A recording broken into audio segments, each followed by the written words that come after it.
Good morning, dear students. How are you all, dears? Okay, dear students, last chapter we have done the topic integrals और उसी को थोड़ा सा आगे continue करेंगे हम। अब ये जो इंटीग्रेशंस हमने किए थे, whatever we have done in the previous chapter, उसको हम यूज कैसे करते हैं। ठीक है, तो एप्लीकेशन ऑफ इंटीग्रल्स, एप्लीकेशन मतलब किसी चीज को यूज करना, अप्लाई करना प्रॉब्लम्स के लिए। ठीक है, तो इंटीग्रल्स के यूजेस कहाँ कहाँ पे है, and I want to tell you that कि इंटीग्रेशन जो है दैट इज इंटीग्रेशन, ये जो है वो डेफिनेट इंटीग्रल के लिए ही यूज रहेगा। ठीक है, एप्लीकेशन जो है, अब इसके यूजेस कहाँ कहाँ पे हैं, where we can use it. Uses, uses we can to find the centre, to find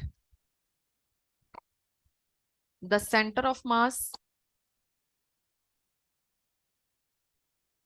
physics में आपने करा होगा ना, centre of mass of area, centre of mass of area having curved sides. जैसे एक पत्थर है और बॉल है, मतलब जिसकी कर्व्ड साइड्स हैं, जो कर्व स्टेट्स मतलब मीन जो चीज है जो कर्व्स के अंडर आता है। ठीक है, कर्व्ड साइड्स। नंबर टू, और क्या यूजेस हो सकते हैं, I will tell some uses. To find the area between the two curves, यही हमारा मेन टॉपिक रहेगा। To find the area between the two curves. Okay, third, जो we can say that the to find area under a curve. अब ये चीजें होती क्या है, अंडर अ कर्व वगैरह वगैरह, ये सारी मैं एक डिटेल में समझाऊंगी। To find the area under a curve. ठीक है, number four, to average value of a curve, to find average value of a curve. ठीक है, ये थोड़ी थोड़ी सी एग्जांपल्स हैं। फिजिक्स में भी इसका बहुत जगह यूज होता है, जैसे सेंटर ऑफ ग्रेविटी कैलकुलेट करना, मास, मोमेंटम ऑफ इनर्शिया। बच्चे आपने इंटीग्रेशन के बहुत सारी चीजें करी भी होंगी, कैसे अप्लाई करते हैं हम, है ना, फिजिक्स में। ओके, तो momentum of the tower, momentum of the satellites, the centre of the mass, velocity of the satellite वगैरह वगैरह, ये सारी चीजें जो है वो इसके अंडर ही आती हैं। ओके, तो नेक्स्ट, अब इसके साथ हम करेंगे कि जनरल जो हमारा चैप्टर है, applications of the integration, applications of the integration, ये अब हम मतलब इसका डिटेल्स में करेंगे कि मैथ्स में हमने कहाँ पे कैसे करना है। ठीक है, तो I am going to share the screen of the PDF, let me tell you. Okay, this is in front of you.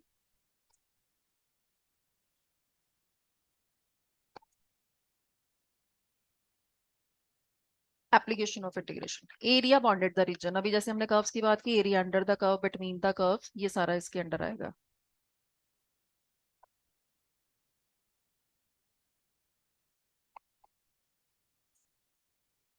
The space occupied by the curve along with the axis under the given condition is called area of the bonded region. ठीक है, space bounded by the curve.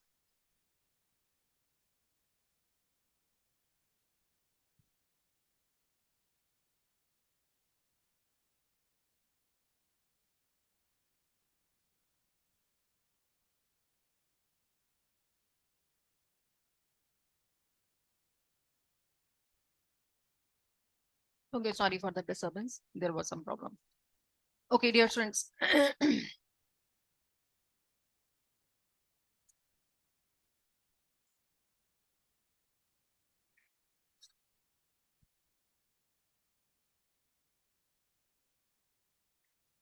Okay, area of bounded region. Bounded का मतलब समझ आ गया होगा कि जो bound होता है। Okay, the space occupied by the curve along with the axis. Axis means it can be x-axis or it can be y-axis. Under the given condition, जो भी इक्वेशन गिवन होगी, जो भी स्टेटमेंट में कंडीशन गिवन होगी, उसके according हम देखेंगे कि एरिया किस एक्सेस और कौन सा एरिया है, कौन सा शेप दे रहा है कर्व का, वो किसके अंडर आ रहा है, उसको हम बोलते हैं ये बॉन्डेड रीजन। ठीक है, तो इसके अंदर डिफरेंट डिफरेंट तरह की कंडीशंस आएंगी, मतलब शेप्स अलग अलग वे में आएंगी। तो फर्स्ट है the area bonded by the curve y is equal to f x above the x axis and between the given lines x equal to a and x equal to b is given by this। तो यहां से कैसे आएगा, अब ये चीज को बटा ध्यान से देखना है। ठीक है, the area bounded by the curve y is equal to f x above the x axis, मतलब एक्स एक्सिस से ऊपर देखना है। ये आपके सामने जो फिगर ड्रॉ किया हुआ है, ये आपके पास कोई कर्व है, this is the curve in front of you, ठीक है। और इक्वेशंस यहाँ पे तो एक्स एक्सिस की इक्वेशंस गिवन है, that is x equals to a and y is equal to b. Means to say कि ये जो कर्व है ये पूरे का पूरा नहीं है, इसका पर्टिकुलर एक यहाँ से बाउंड कर लिया है। वो कहाँ पे हमने बाउंड कर लिया इसको, x equal to a and x equal to b, it is in front of you, x equal to a and x equal to B.